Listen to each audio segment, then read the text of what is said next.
Good afternoon, everyone. Just ticked over.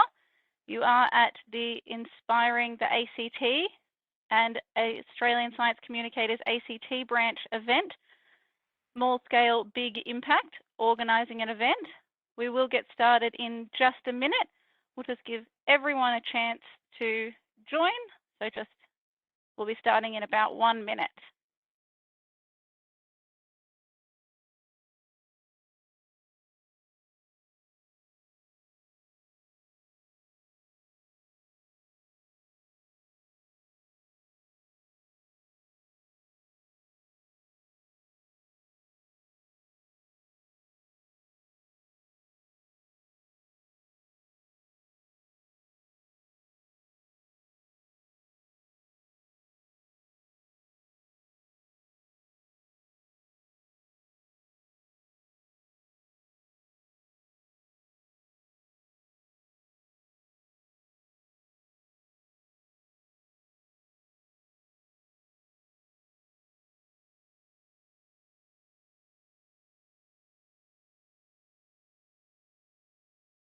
Okay, so hopefully everyone that's joining and people will continue to join, but I'll get started with the introduction. So welcome to our first session of Small Scale Big Impact series. This series is designed to offer professional learning for event organisers with event management skills and is hosted by Inspiring the ACT and the Australian Science Communicators ACT branch. I'd like to start today by acknowledging our traditional owners, the Ngunnawal and Ngambri people of the land that we're meeting on today, and pay my respects to their elders past, present and emerging. Seems that my video is blinking in and out. I will leave that because you don't actually need to see me very much. I am not the main presenter for the day, so hopefully as long as our main two presenters are not blinking, and I won't be on for very long. So I do apologize. I'm not actually sure why that's happening, but it's obviously just upset with how I did my hair today. So today we are going to be having a presentation on organising an event, and then we will move into a Q&A with the presenters. So all questions, if you do have them, are to be submitted through the Q&A function, which you can find on the right-hand side of your screen. It's the little speech bubbles with the question mark in them. So that's where you submit your questions. You can submit them at any time throughout the session, and we'll get to them when the presenters have finished their talk. If you do have any issues with the audio or with the video, put them into the chat function like you can see Brittany has in there. And there is some things in there from Eric around how to use our functions. The event is being recorded and the recording will be shared on the Inspiring the ACT webpage, which we will share the link for that at a later date. At the end of the session, we will have a poll that has 5 questions open for you. So once that's open, I'll let you know. And if you can hang around and please do those questions, it does help us to improve events for the future. So just to let you know, that will be coming up. Well, so today we have Jirana Boontanjai and Tom Carruthers from Pint of Science and Australian Science Communicators, the ACT branch. I'm going to hand over to Tom and Jirana. Welcome, Tom and Jirana. Thank you. Thanks, Jill. It's so lovely to be here and chatting with all you folks today. So before we get into what we're here to talk about, which is organising an event, I think it's important that we give a bit of background about ourselves. So Tom and I both come from organising events through all of our work in the past couple or several years, lots of years, I should probably be saying now. Years always disappear from us. So we have organisations we've been with, for example, there's Pint of Science, who we are both the co-CEOs of, and we organise it from a national perspective. There's the Australian Academy of Science, which is where we both currently work in the communications team there, and we do a lot of video work there and live events. And then for myself, I'm in the national committees team where I do a lot of events from a national committee perspective. There's also the Australian Science Communicators, where you can see the logo. The ACT branch, Jirana is the president, vice president for this year. we both came from, we did some extensive time at Questacon. We're both ex-circus scholars back in 2015. And through that, we've also done, we've been involved in National Science Week grant assessments, as well as hosting events in National Science Week. I've been involved in the National Inspiring Australia office, and also helped organise big events such as the Prime Minister's Prize for Science. So I think between all of that experience, we've got a little bit of knowledge in how to run an event of different sizes and styles. So with that, let's get into what's happening today. Yes, all right, so session overview. Basically, what we're going to be doing is really covering broad concepts that are important in the initial stages of planning an event. Now, they're still going to be useful during, that echo might just be because your mic's a bit close. It's going to be stuff that's going to be useful primarily from an initial planning stage, but it's still going to be valuable to be thinking about these kinds of processes or these kinds of ideas all the way through your journey as an event organizer. We are going to cover some broad general ideas. We are, as I said, focusing on that early planning stage, but we do want to discuss, we really want to focus on answering your questions in the Q&A. So we're going to touch over a large number of ideas and concepts, but we're happy to drill into any of them in more detail later on. There will be a resource sheet that we put together that goes into some of the detail about what we've been talking about more thoroughly later on. That will be available after the session. We'll get that emailed out to you via Jill. But at first, we do need to very quickly make sure we are talking about the same things. So let's find some things. Yeah, exactly. If Jill, you can let us know if we've still got an echo going on. But the first definition we're going to have is that audiences. For us, when we talk about an audience, we're talking about the people who are visiting or attending your event. So those are the people who you're going to be interacting with. You might call them your customers, for example. Jill, I've just tried changing my mic a little bit, so maybe this is working better. When we're talking about guests and speakers, okay, fantastic. When we're talking about guests and speakers, they might be your presenters, they could be performers that you got involved in the show for some reason. Basically, you're a talent. They're not necessarily organising the event itself, but they are the content of your events. And then the heart of the event is the organisers, the ones who are actually doing the stuff, making the thing happen and getting the people together. So you are so most likely the people in this audience today are probably all the organisers. And that, of course, includes any of the volunteers who are helping you out. Yeah. If you have volunteers. All right. So this is our approach, and I'll emphasise that it is our personal approach to how to organise events. So when we are organising an event, there are 3 to 4 main key things that we look for, or like make sure that we approach before we get started with an event. So the first thing is that we need to define our purpose and success. So what we mean by this is that we need to set ourselves a goal. Why are we having this event? What's the purpose of it? You know, and it could be something really, really major, like for Planet Science, we do appreciation of science. It seems like quite a lofty goal, but with that, it's allowing for a lot of movement within that, of like, there's some different ways that we can target that goal. But it could be something much more smaller. It could be that you want to hang out with your friends. That could be an event. And so once you've identified your event, it then becomes, well, how do we measure success? How do we know that we've actually achieved the goal of making that event happen? And so those are one of the 2 key things that I like to think about when starting an event is, why are we doing this? And then once we know that, what can we do, Tom? Well, yeah, so with a well-articulated goal, you're then able to move straight into, once you know what you're trying to achieve, you can now figure out who you need to be talking to achieve that goal.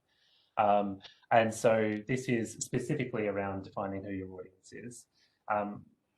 We've already spoken, I believe there's actually already a question about how to define audiences, and so we can go into a little bit more detail in the Q&A as well. But in general, once you have figured out what your goal is, you're then able to figure out from that who is the most effective people to be talking to be able to achieve that.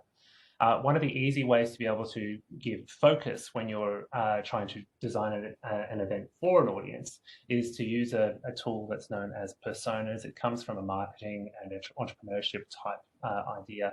But basically, the core concept is that you define a single individual person that you're making the most perfect piece of content for or an event for.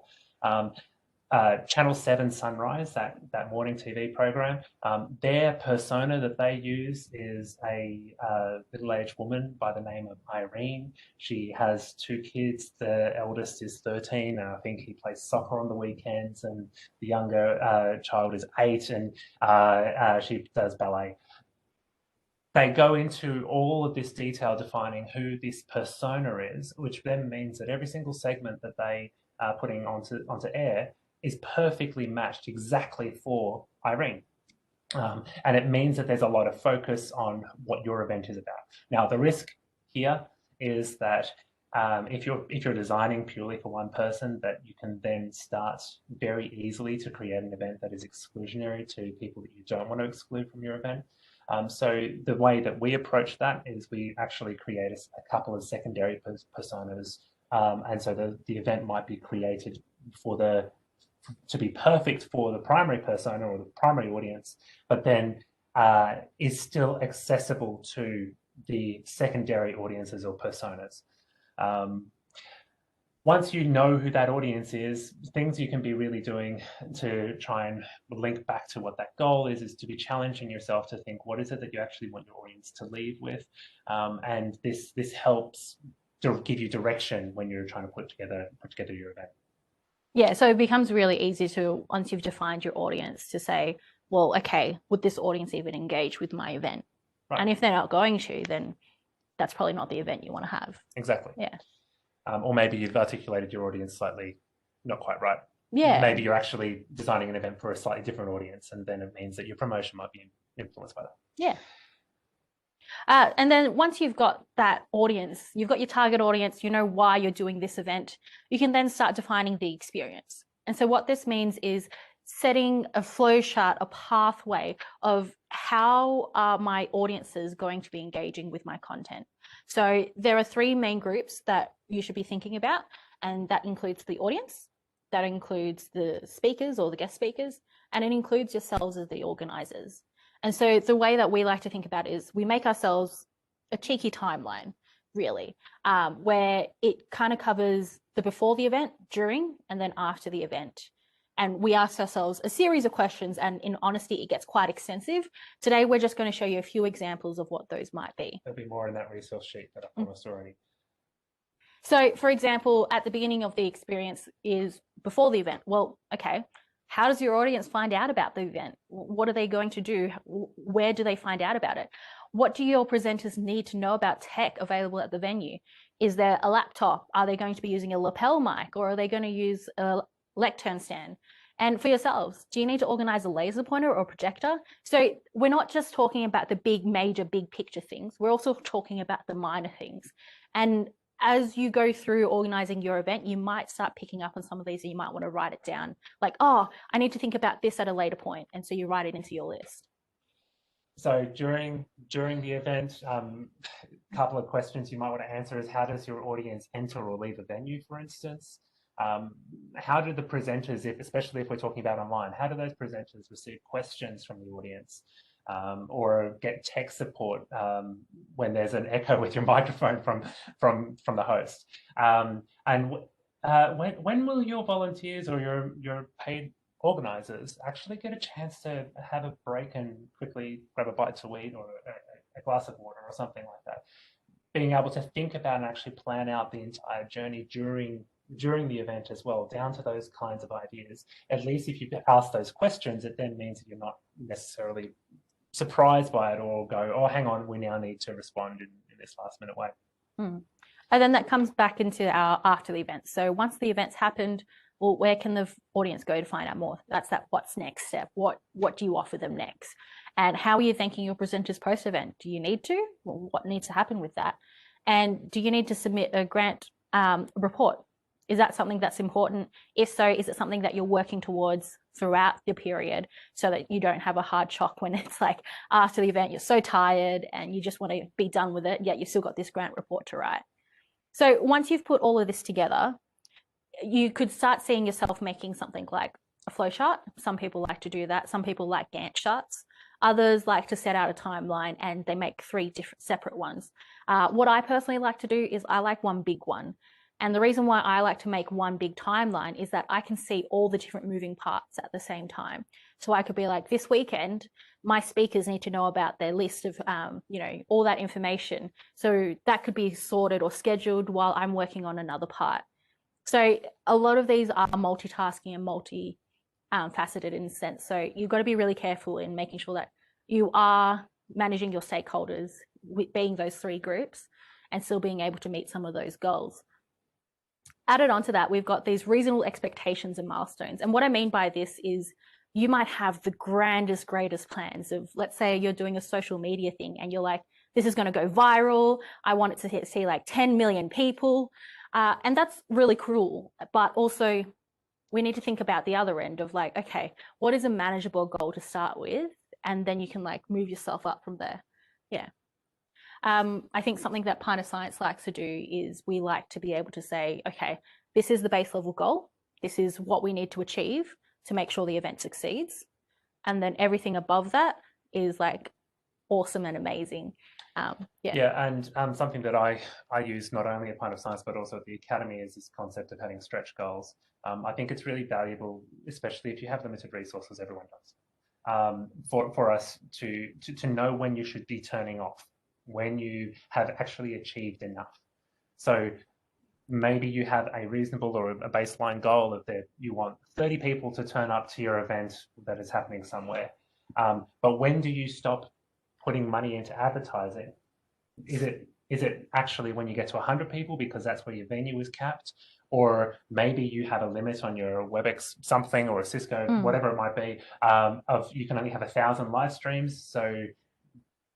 So figuring out where you stop putting in energy actually is really useful, because it then means that you can actually now redivert that to other areas that could get more support in preparation or whatever. Yeah, or if it's tracking along quite well that you're getting the amount of audience members that you're looking for to begin with, or like you've met that base level goal, you're like, great. Definitely. Well, I'll let that just trek along for itself while I focus on other more important things. Exactly. Yeah. Right. So I think the last bit was talking about defining that plan, which is what we've kind of done. The only thing I'll just quickly add in here was a just quick note that evaluation does, of course, fit into this plan. We won't talk too much about evaluation right now because there is planned. Hopefully, we're going to have an evaluation session later on in this little series. So we'll leave a lot more of the more in-depth discussion to that. But evaluation is something that is much easier if you're thinking about it earlier in your process as well. So thinking about whether or not you see when you get touch points with your presenter or your audiences, to be able to understand what their experience was before your event, and so then you can see that there is actually change because of your event existing. So this the next part of what we generally how we approach our events is something that managing risk, and I've labelled that as step 1A, 2A, 3A, 4A, because really that does along the path the entire duration. You should be constantly thinking about how to manage your risk. When I'm using the word risk, I'm not only just saying risk of like bad things happening, but I'm also saying the risk of good things happening as well. I can't remember if there's another slide. Oh, there is. Cool. So in terms of some, in case bad things happen, for instance, you should be thinking about, or you can think about how to identify some backup plans and alternate solutions. Everyone's kind of used to, if we were doing a live event, used to thinking about what happens if it rains. This is part of your risk management, and it's something that everyone's kind of already used to doing. But when we're talking about an online event, those kinds of issues still exist. The rain doesn't impact so much. But what happens if one of your speakers' internet connection drops out, or if there happens to be a power outage in one of the places that you're streaming from? So thinking about having some of those backup plans and any redundancies are really, really valuable. Setting up the event for success. This is where, if your event, for instance, is reliant on getting a bunch of questions from an audience, But what happens if that audience that did come along just doesn't happen to be ready to go with a million questions? You can think about ways to make sure that the presenter's experience is still good by having a pre-prepared series of questions that are from the audience or from your own organising crew, which can then be fed to them via a host. And it then means that in terms of the rest of the audience who are listening, they still see the full event go ahead. The presenter, they experience being asked questions and they don't have the tumbleweeds before they just get asked to leave.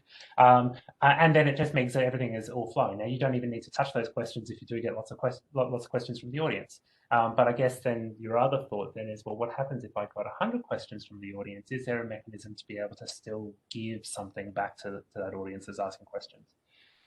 Practice runs are always useful. Tech runs are useful. The trick there, from my perspective, is to always try and do it 1 week or 2 weeks before, on the same time and the same day in the same place as you will be doing the real event, especially if you're doing stuff online. It then means that if it happens to be just the local community go home and they start gaming on Thursday nights because that's what people in your particular area on your internet service provider do, you'll recognize that your internet's choking a little bit at 7 o'clock that night. And you won't know that if you've done a tech test at 12 o'clock during the day. So do your practice runs, but also think about what you're actually trying to test in those practice runs to make sure you're testing the right things. Cool. So I think that's talking about some of the managing risk. There is in that resource document that I've promised, there is going to be a long list of a couple of questions for you to be asking yourself. One of those questions, could be even as simple as like public liability. Is it something that you need to have? You probably should. Others are like prompting questions. It's not an extensive list by any means, but it's just things that Tom and I always seem to come up against whenever we're organising an event, and we always think about them in the back of our minds. And when we are talking about coming up with all these backup plans, we don't mean you need to make an extensive list, but it does mean that you can be more prepared. And if you're having those chats with your events team, it means that your whole team knows what to do when there is something going wrong. And it means they don't need to rely on the manager to have to step in and be like, all right, I need to divert all my attention to figuring out how I'm going to solve this problem, because the team already know what they need to do. Right. I think this is perhaps been the risk that we've approached when we've done similar sessions like this in the past. Is the context that we come from is that so far Point of Science has had something, while we've been in this role, has had something like 600 events run over 3 years, something around that. So if you're talking about the 1 in 100 or 1 in 500 chance or 1 in 1,000 chance, there's a good shot that we've actually experienced it once or twice. That's going to be very different for you though. If this is the first event you're running, or even if you're only running a handful of events, the likelihood of these things going wrong is not high. However, if you have been thinking about your event from that perspective, it means that even if something unexpected does happen, you have been thinking about ways that you can be resilient and quickly agile, shift into a different way of delivering your event or whatever. And I think also really, really importantly, because you've gone through this process of really articulating what the goal is, figuring out who your audience are, knowing what their experience is, if something does go wrong halfway through, you are able to make decisions that are aligned with why you are still doing the event. And even if it's not the event that was your dream that you were wanting to come up with, you're still hitting these purposes and these audiences. And then from the audience perspective, as long as you look like you're cool, calm and collected, they don't assume anything's going wrong at all. And yeah, like for example, with this event, we're not going to tell you how much effort we took to try and make this happen, or like how many hours it took us to make it. It wasn't a lot, but yeah. But I think the point there is that the kinds of, well, I think it is a good point. We actually do have a quick backup camera option while we're doing this. Yeah, we also had a backup microphone option. So because we knew that there were a couple of those tech kind of issues that we might have had, that we did find in our little tech test that we ran with Jill and Eric. Thank you so much, by the way. But by us having a couple of those solutions up our sleeve just in case something goes wrong, it means that we were ready to be able to fix things on the fly. Yeah. Yeah. So I think at that point, it brings us to the end of our chatting bit or talking at you, there are a few organisations that we'd like you to know about. If you haven't already, Pint of Science, that'd be something nice that we'd probably love you to follow. Yeah. And if you are someone who identifies as a scientist or a researcher, we are currently on the hunt for researchers to get involved. So that would be something really great to go onto our Facebook or social media and find out the details there. Through the Australian Science Communicators, if you aren't a member and you identify yourself as a science communicator, you should get involved. It's a national program. There's hubs all across the country. They're all having their own little meetings and get-togethers. If you are based in Canberra, you will come along to one of our sessions and you might meet myself or Tom, and you can have a chat with us in person there. The other one that I'll spruik a bit is the Academy. We're doing a lot of very interesting work in the video space and the live event space. And I highly recommend having a look at that. If you are watching us live at the moment, there is actually a live event that will be happening tonight. So do have a look at other organisations when they are doing events, because you can learn a lot by just watching what they do. A lot of the really cool things that we've been able to do at Pint has been because we've watched how other people have done stuff and going, oh yeah, I reckon we could probably do something like that and might be able to do it a bit better. There's also going to be a very, very quick, tiny little plug from me about the Shine Dome, which is getting its a new copper surface put on at the moment. It'll be extra shiny. It will be extra shiny, and it's a wonderful venue to be able to do events at, or book in anything like even meetings, professional meetings. That's actually where we're streaming from at the moment. So I think that kind of leaves us as at the question and answer type discussion space. And Jill, I noticed you put your camera back on for us. Wonderful. Excellent. I'll jump back in. We'll see if I blink in and out, but hopefully I blink out at the times I cross to you. So we'll see how that works out. Blinking, so it's looking great.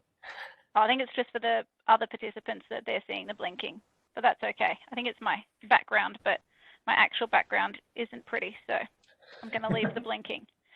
Thank you very much, Tom and Jirana. That was a great insight into event organising, and I know it was a brief overview and that there is a lot to it. It is such a massive thing, and every event is different. There's a lot of uniqueness to events, so it's hard to cover that broad stroke. So I do appreciate you having a go. But now we do have some time for questions to get into some of more detail. So if any of our listeners do have questions, the little speech bubble on the side with the question mark in it is where you submit those, and I'll be able to relay them to Tom and Jirana.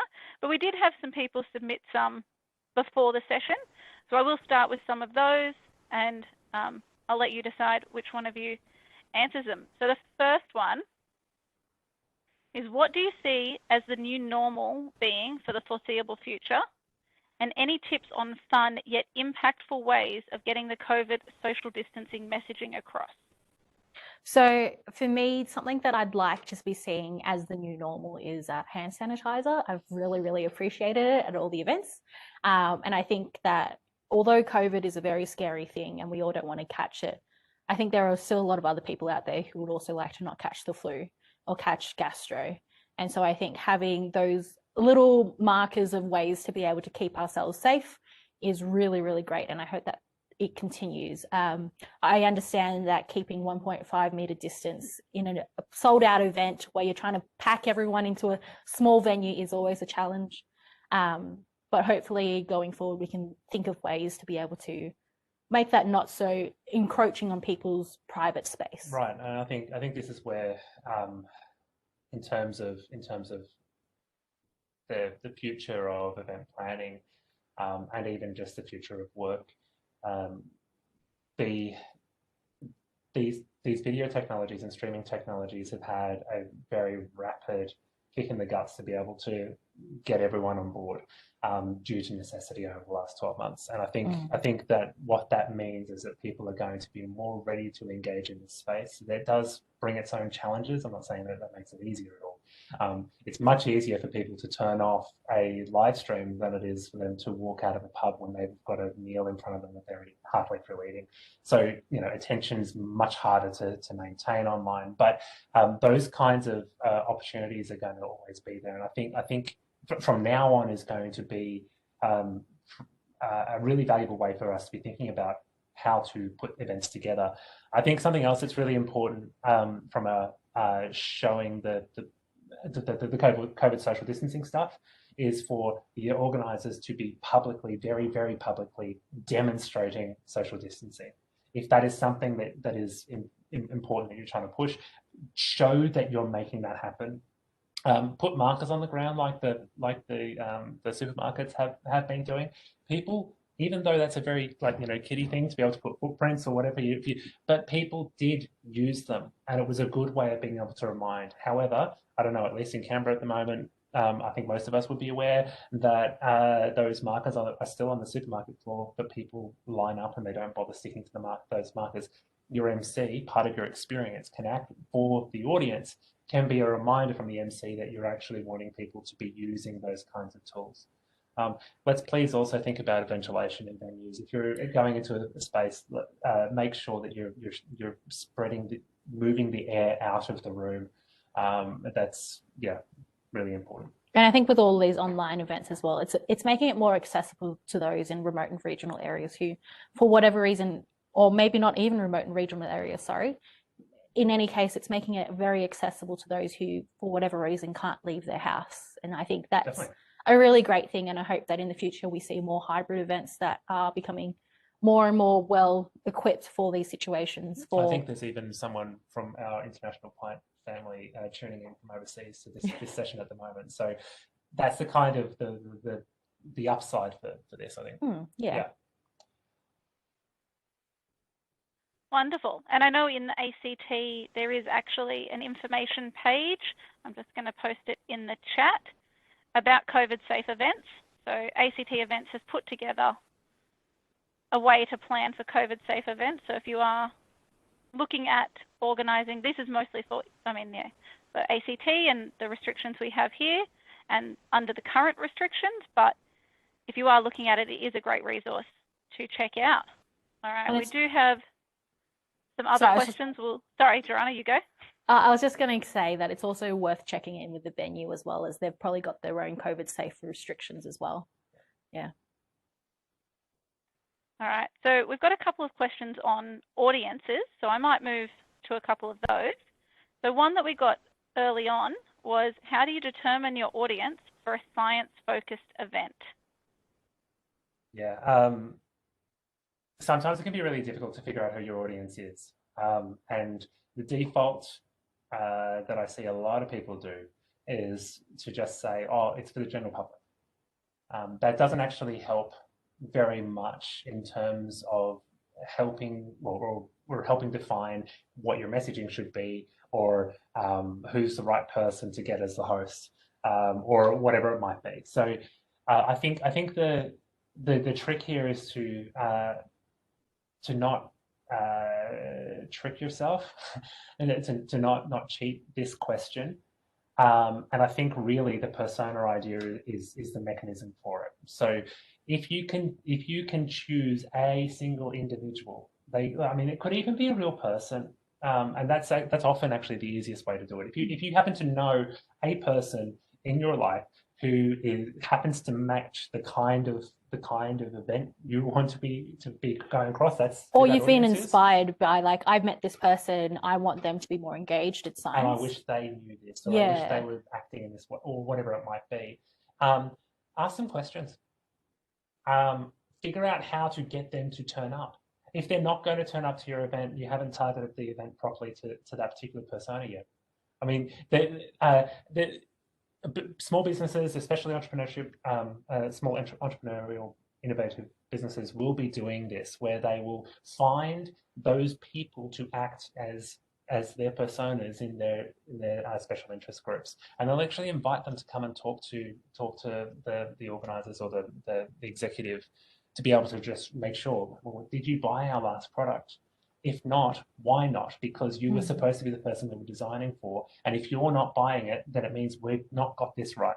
Maybe we haven't defined who that audience is properly yet. I think just to go to the core of the question of how you actually go about defining it, just start somewhere, figure out a person or a persona that you're going to work to, and really target them. and then figure out then do your broadening on the other side. At the Academy, we're specifically looking, especially during this COVID situation, for people or communicating to people in Australia. But in the back of my mind, always, I've got a number of personas and audiences that are in different countries to make sure that when we are making a clear statement about a COVID response that's happening, that it's not miscommunicating that research or miscommunicating that messaging to someone who's in Indonesia and might have a different perspective or a different situation than we have. Yeah. So on those personas, we actually have two questions that are quite similar come through from the audience. So that's about addressing personas for large public events, or if you've got a wide audience and you can't choose a single persona. You did touch on coming up with multiple, but did you want to elaborate on that, seeing as though we've got a couple of questions for it? Yeah. I think in terms of wide audiences, Channel 7 Sunrise has got a much wider audience, I dare say, than most of the events that I run or that the people who are watching this are running. They've been able to identify one person. With that being said, though, it's not just that one person, but it's how that individual Irene interacts with the community. So, assuming they've got a son who attends soccer, then that's their way into the soccer thing, because Irene's probably interested in soccer events for their son.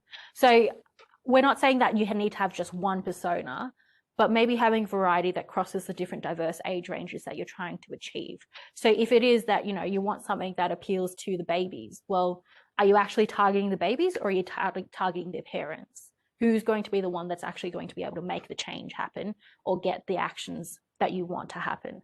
So I think that's where, having multiple personas is great, but you just need to have a think that if you've got more than 3, then you're going to find it a much more challenging time to try and target a lot of things. Right. So at Pint of Science, we define 3 audiences that are the people that we're trying to put some sort of some creative impact on. And that audience is the primary audience for the actual events would be people who are 18 to 35. That happens to be an age range that we've identified as a gap that's not necessarily served so well in the STEM engagement space in Australia at the moment. And there's a couple of other things that go into that, but we have that audience. We also define our participants, and this is part of the reason why we split it into those 3 groups in this talk. And we actually define the researchers who speak as an audience, and we define our volunteers as an audience. And really, that's kind of like the newer volunteers rather than the ones who are volunteering with us for several years. Because we've defined them as 3 different spaces, it then means we can make sure that those experiences are different for those 3 different audiences. If I'm talking about a really, really broad audience in Canberra, well, all of a sudden we are actually starting to narrow that down quite a lot. We narrow down as far as you can that it is reasonable. Define things that are going to help you. And yeah, I think we perhaps get a little bit stuck with the idea of defining an audience, meaning that content is no longer valuable for anyone else. Defining that persona or defining an audience is really figuring out who is your perfect participant and will not miss a single one of your events, will be there for the entire time and engage with absolutely everything that you do. Having a little bit of that breadth of some of those secondary audiences doesn't make sure that you do get that. You're not excluding people, but it does help give you focus when you're trying to figure out or answer questions as simple as should you have an MC or should you be providing a transcript instead because your key audience is going to be more comfortable reading than listening. Yeah. Wonderful. The next one, I guess, is now looking a little bit at online events and this idea of Zoom fatigue that many of us feel. Luckily, we're doing webcasts, so escaped that one. Whew. But that idea, so I guess the top tips for getting people excited to attend an online event, and how do we differentiate our events from other webinars that are happening? Yeah. So, yeah, there's a lot to unpack from that. I've got some technical things that I'll add, but I'll let you go first with some more fluffy idea-y stuff. Okay, I'll try my best. So, from the perspective of trying to get people online and engaged, I think something that's really important to consider is the engagement time. people with online computers and stuff, we engage, although we may sit in front of a computer for 8 hours of our lives, for those who might work in that world, once it comes to doing it for a social thing, we switch off very quickly. And so I think it's very important to have a look at how your audience engages. So if, for example, you are thinking about doing a webinar or a conference, having a look at how other people have done it is very, very important. Seeing, well, if I was to attend that event, when would I get fatigued? Is it important that every 45 minutes there's a 15-minute break for me to go do something else? Or is that now too long because we're just in front of our computer? Or is that enough to allow people to switch off for a second and then come back on board? Another way you can go about it is usually in person, we have like a standing up period of time where you get people to stand up and interact. How can we do this? Well, maybe you do breakout rooms. That could be one way to do it. Or maybe it's an activity that you get them all to stand up at their home office and have a go at it. Are they actually going to do it is another thing you're going to have to think about. But once again, you start going down that risk assessment type of pathway. Yeah. From a technical perspective, I think there are a couple of things that we can do as event organisers to try and support our audiences and especially our presenters, you know, if we're talking about conferences or things like that. I think there was actually a paper that came out around about mid last year that was looking into Zoom fatigue, and one of the most impactful things that were causing that issue was actually sound quality. From a technical perspective, I think one of the most important bits, people are able to forgive video issues because they expect they expect the internet to not necessarily keep up with everything.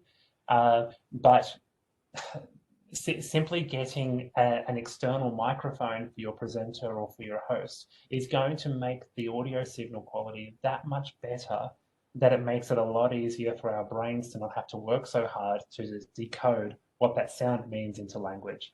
I think this is really, really important. This is why, you know, sitting on the phone all day actually is quite exhaustive, because of the compression that takes away a lot of the nuance at the top and the bottom of the audio bands when you're listening to a phone call. So finding, I mean, you can find really, really decent equipment for maybe $100 for a really, really lovely microphone that has a USB microphone that plugs in. I personally like the Rode microphones a lot. It's an Australian company, and I think that they sound really, really good. But yeah, just simply finding ways to subtly improve the quality of the sound is probably going to be the most impactful thing on the fatigue of your audience in your event. How do you convince them to come along to yours instead of going to someone else's?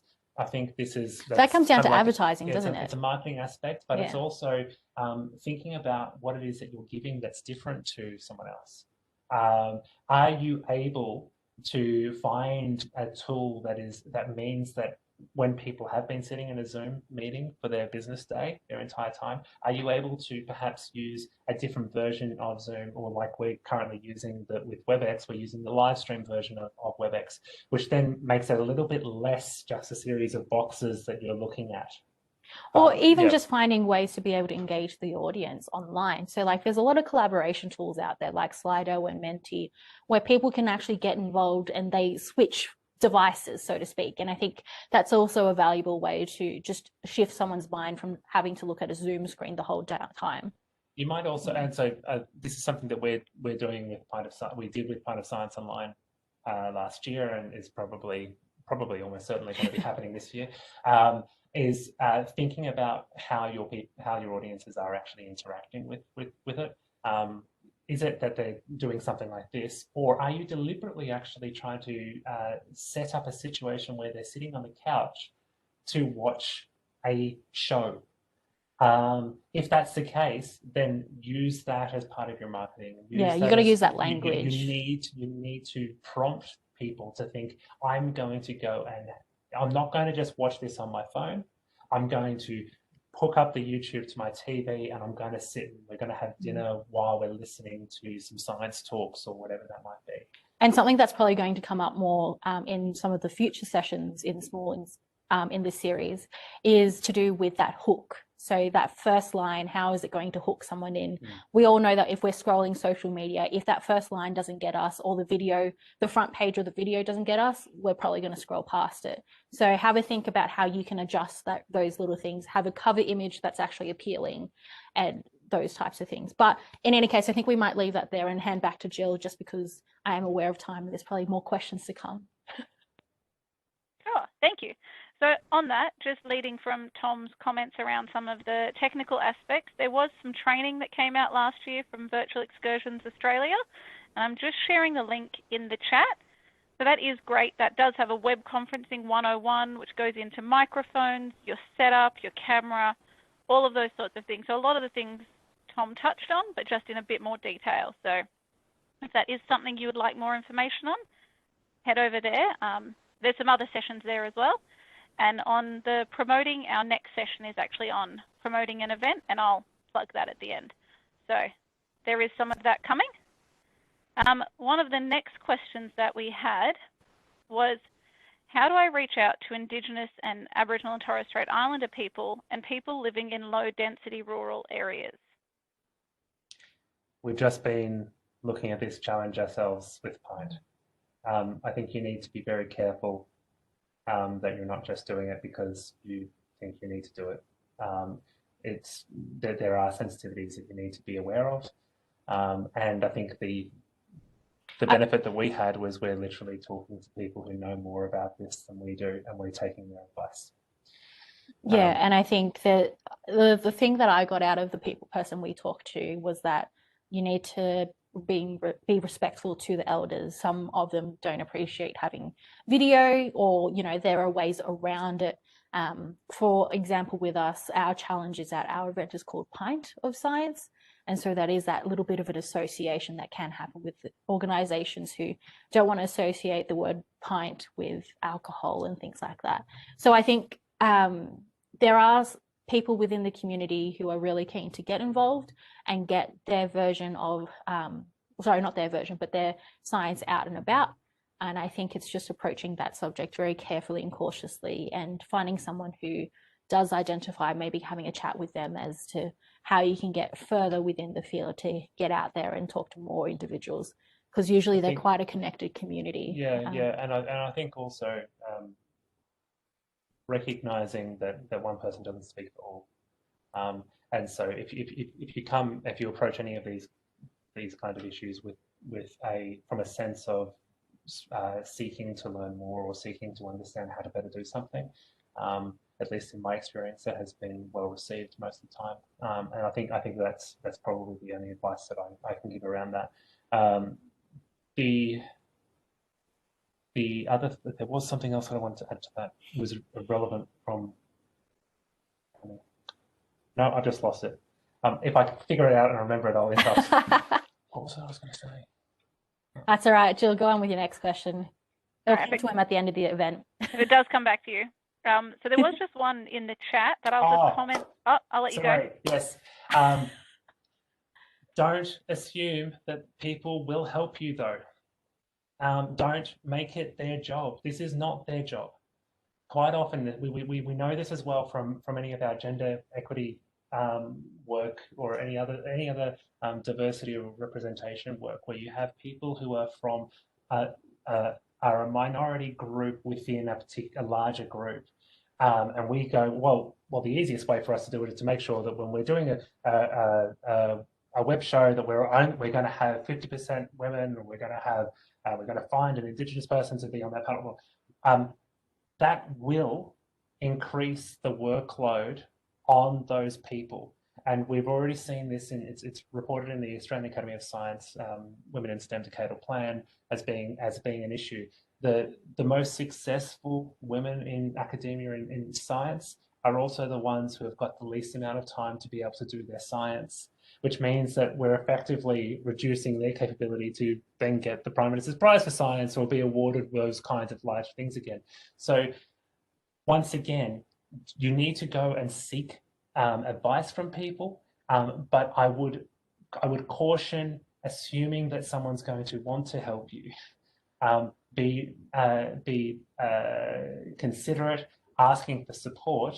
And if you've got budget for it, I would strongly recommend that you assign budget for actually paying people for their time when they are especially in these extremely over subscribed areas. I mean, you can list a couple of people who are really, really active as Indigenous voices, Aboriginal or Torres Strait Islander voices in Australia in STEM. You can list those people quite, on only a couple of numbers. They're very, very busy. So offer them respect, and if you can, budget for their support. Wonderful. Glad you remembered. Thank you. So I was just going to comment on one of the questions that's come through around comments on sponsorship and a sponsorship pack. I won't throw that one to Tom and Jirana because our third session is actually specifically on event partnership and sponsorship. So I'll leave that one to get a little bit more detail. We'll do a whole session on that because it is such a big area for many events. Yeah, especially a lot of people are organising from small organisations, and it is quite important. So I think we have time. I'll throw one more question. So this one is, what is a prerequisite to make any science communication event successful? I feel like there's the top 3 things for me. There is, no, maybe even top 2. No, I'm going with top 3. So there's the target audience, coming up with those personas. And then number 2 is the strategic goal. Why are you doing this? What is your goal and how are you going to measure that success? And the third one for me is make yourself a timeline. But that just might be me because I'm an organized person. I like seeing a timeline because for me, it puts it into reality of like, oh, no, I need my speakers to know about this 2 weeks beforehand. So that means that all my other deadlines have to be pushed further back. And so that's why I think deadlines and timelines and flowcharts are amazing, but I understand that they're not for everyone. I'm going to boil down even more than that and just make it clarity of purpose. Because I feel as though all of the other aspects of an event, if you know why you're doing a thing, it then answers every other question. If you know that this small scale big impact series is specifically supporting event organisers in the ACT, then we don't need to think about whether or not there's issues around whether our examples are relevant to Perth. I mean, we can add those in. But it does define our audience, and it defines the purpose of, or defines the actions that we might take. I think that the risk we have in science communication is that there's a huge amount of passion in the community to do something, and we want to do something that's fun. But we quite often, I fear, we quite often forget to think a little bit more about what it is that we're actually trying to achieve. That said, if you're wanting to achieve just to have a fun event, then that's a perfectly good goal. But what it then means is you've then got the freedom to choose things that are just purely fun, rather than trying to figure out that you're wanting to communicate a certain message, or you're wanting to support a vaccine campaign, or whatever it might be. Or there's a target audience of these individuals who there's a whole gap or something. Yeah. Yeah, and even I think broaden it out of the science communication space. Think about the next catch up that you have with a couple of friends on the weekend or whatever it is. Everything that we've just spoken about could apply to making sure that when people come over to your place or go for a walk or whatever it might be, that you could actually apply all of these things as well. Your goal is possibly just to catch up with friends. And catch up with friends, engage and connect with some people. And then if one of your friends doesn't like board games, well, then you're not playing board games that night. Right, and so that's defining with your audience defines, you then know how their experience is going to be. So I think to just the prerequisite I think is to know why you're actually doing it. For me. Great. Thank you. Although I will not be creating timelines for my events with my friends on the weekend, and they will be playing board games whether they like it or not. So, My audience is me, I've decided. Well, there you go. Then you don't need. No, I don't need to worry about anyone else. It's great. This is why I have lots of friends. Wonderful. Well, thank you so much, Tom and Jirana. This does bring us to the end. So I'll just let everyone know our polls are open. So the little bar graph on the side underneath the chat function between the question and answer, please click on that.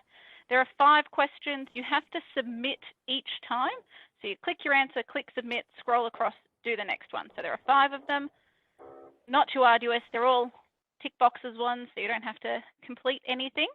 So that would be fantastic. It means a lot to us to have that feedback. And again, thank you all for attending today. I hope that you've gotten something out of today, learnt something new. I know I definitely have, and I've run a number of events in the past, and there's always new things to learn. We do have more of these sessions happening. So the next one is on Tuesday, the 20th of April. It's at the same time, 12 till 1, but it'll be AEST by then, not AEDT. I'm just putting in the chat the link to the Eventbrite for that one. So that's small scale, big impact, promoting an event.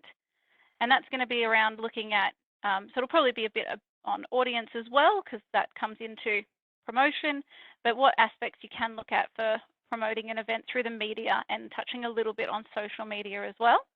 That will be delivered by Todd Wright from 3 Sides Media in Canberra. And so the event registration link is there. The next one after that will be on Tuesday, the 11th of May, and that will be run by Dr. Graham Walker. And that one is on engaging partners and sponsors. So like I said, we didn't answer that question today, but we will have a session entirely on that. So make sure you think of those questions for that.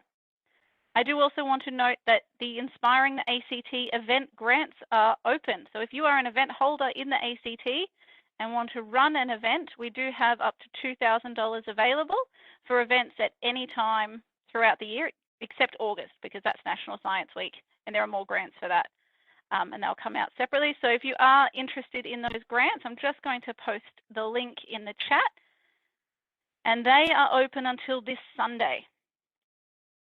So you don't have to know all the detail about your event. You can just have a basic overview and an idea, and we are flexible and understand that, you know, between now and October, events might change. So send us your ideas, and we're looking for STEM events for the ACT. Otherwise, we hope you've had some fun. I'm going to share, this was run by Inspiring the ACT and the Australian Science Communicators branch in Canberra. I'm just sharing their Facebook pages now for you. If you are interested in more events or in joining or finding out, please follow them on social media. That's where all the information for the next events will be posted. And we look forward to seeing you next time. Thank you, everyone.